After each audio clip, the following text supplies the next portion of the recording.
गौ कथा के तीसरे दिन सैकड़ों गौ भक्तों का उमड़ा जनसैलाब बाड़मेर जिले के धोरीमना के निकटवर्ती श्री नारायण गौशाला रद्दू चैनपुरा में गौ कथा का आयोजन 15 अप्रैल से 21 अप्रैल तक गौ कथा का आयोजन हो रहा है, जिसमें दिनांक 17 अप्रैल गुरुवार को आज तीसरे दिन गौ कथा का आयोजन हुआ। पूजा साध्वी गोपाल दीदी जी के मुखारविंद द्वारा गौ कथा का वाचन किया गया।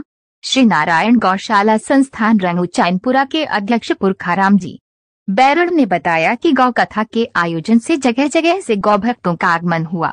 इस दौरान कथावाचक आराधना गोपाल दीदी ने लोगों से गौ माता की सेवा करने का आह्वान किया। उन्होंने कहा कि जो गौ माता की सेवा करता है वे यह जन्मों जन्म तक सुख पाता है। गौ माता के अंदर 33 करोड़ देवी देवताओं का वास होता है, इसलिए हर घर में गौ माता को रखनी चाहिए। उन्होंने सभी गौ भक्तों को अधिक से अधिक संख्या में कथा सुनने के लिए आने की अपील की। होगा कि फिर होली दिवाली पर पटाखे पिचकारी के लिए रोएगा, वो भी माता पिता ने ला करके दे दिए, लेकिन उसका ये सुख भी स्थायी रहने वाला नहीं है। जैसे बच्चा धीरे धीरे और बड़ा होगा कि माँ विद्यालय भेजेगी पढ़ने के लिए, बच्चा रोएगा कि मैया मैं पढ़ने नहीं जाऊं, और जैसे तैसे रोआ धा करके अगर पढ़ाई करने जाने लग गया, पढ़ाई पूरी हो गई, डिग्री डिप्लोमा हाथ में आ गया, सर्टिफिकेट हाथ में आ गया, लेकिन नौकरी नहीं लगी, तो फिर किसी ना किसी मंत्री जी के पास, नेताजी के पास जाकर के रोएगा कि मंत्री जी नौकरी लगा दो, क्योंकि अनपढ़ होता तो नरेगा में तगारिया तोक करके पेट भर लेता, लेकिन 4 किताबें ज्यादा पढ़ ली तो अब वो काम भी होने वाला नहीं है।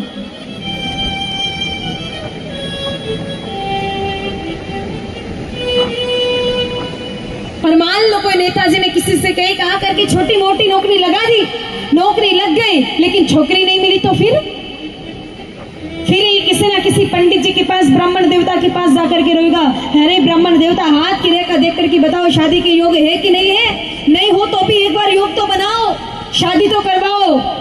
और कई सारे भोले जीव तो ऐसे होते हैं जो बालाजी महाराज के मंदिर में जाकर के फाइल लगाते, हे बालाजी महाराज ब्याह करवा दो, ए बीरा फाइल तो सही जगह लगा, वो तो खुद ही कवारी थी, तेरी कहां से शादी करवाएंगे।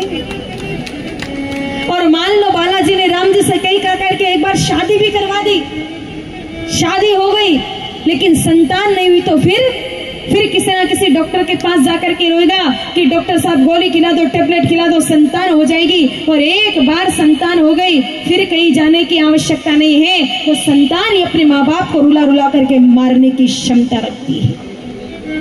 यानी कि एक दिन के बच्चे से लगा करके 99 साल के बूढ़े दादा भी दुखी है। आप बूढ़े दादा के पास जाकर के पूछना कि दादाजी सुखी हुए, तो दादाजी कहेंगे अरे बेटा अभी तो सुख की तलाश जारी है। तो दादा जन्म के प्रथम दिन से सुख की तलाश शुरू किए हैं, मृत्यु की अंतिम घड़ी सामने है, फिर भी सुख की तलाश जारी है। इसका अर्थ क्या है कि इस दुनिया में सुख नहीं है, सुख तो अपार है, लेकिन हमारी दौड़ गलत जगह पर जा रही है। जाना कहीं और है, जा कहीं और रहे, मंजिल कहीं और है, भाग कहीं और रहे।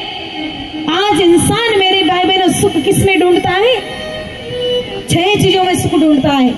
सबसे पहला सुख ढूंढता है इंसान धन में, रुपए में, पैसे में। बाप बढ़ाना भैया सबसे बड़ा रुपया, देख भाई ऐसा है सबसे बड़ा पैसा है। मेरे तो कोई 80-90 लाख का बैलेंस हो बैंक में, तिजोरी परमानेंट पैसों से भरी हो, जेब में 20-25 हजार रुपए हमेशा रहे, तो मैं तो सुखी हो जाऊं। लेकिन आज दिन तक मैंने किसी धनवान व्यक्ति को सुखी होते हुए नहीं देखा है। जैसे जैसे धन बढ़ेगा वैसे वैसे उसकी बीमारियां भी बढ़ती जाएगी। जैसे जैसे धन बढ़ेगा रातों की नींद उड़ जाएगी, ठीक से सो भी नहीं पाएगा। 2 नींद की गोलियां खाएगा तब 2 घंटे की नींद आएगी, बाकी नींद आने वाली नहीं है। बीमारियां बड़ी बड़ी हो जाती है, बीपी, शुगर, लकवा, कैंसर, नाम लेने से डर लगता है, इतनी भयंकर बीमारी। अरे गरीब व्यक्ति होता है ना जिसके पास पैसा कम होता है, उसको बीमारियां छोटी होती है। पैसे ज्यादा वाले के पास बीमारियां भी उसी लेवल की होती है। जब गरीब व्यक्ति डॉक्टर के पास जाता है 50 रुपए नाड़ी पकड़ने का लेता है डॉक्टर। अमीर व्यक्ति जब डॉक्टर के पास जाता है 500 रुपए नाड़ी पकड़ने का लेता है। गरीब व्यक्ति सामने से पूछता है डॉक्टर साहब कोई परहेज रखना हो तो बता दो। डॉक्टर साहब के ए बीरा तू तो अलट बलट सब कोई खाजे, बस तू तो दवाई टाइम टू टाइम ले लीजिए, थारी बीमारी कट जावे नहीं।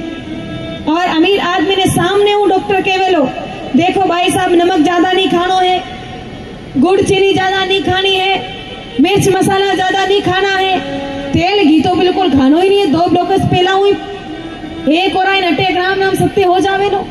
क्यों? क्योंकि मिर्च खाओ तो एसिडिटी अल्सर बढ़ जावेली, नमक खावेला तो बीपी बढ़ जावेली, गुड़ चीनी खावेला शुगर लेवल बढ़ जावेली, और तेल घी ज्यादा खावेला तो ब्लॉकेज हो जावेला।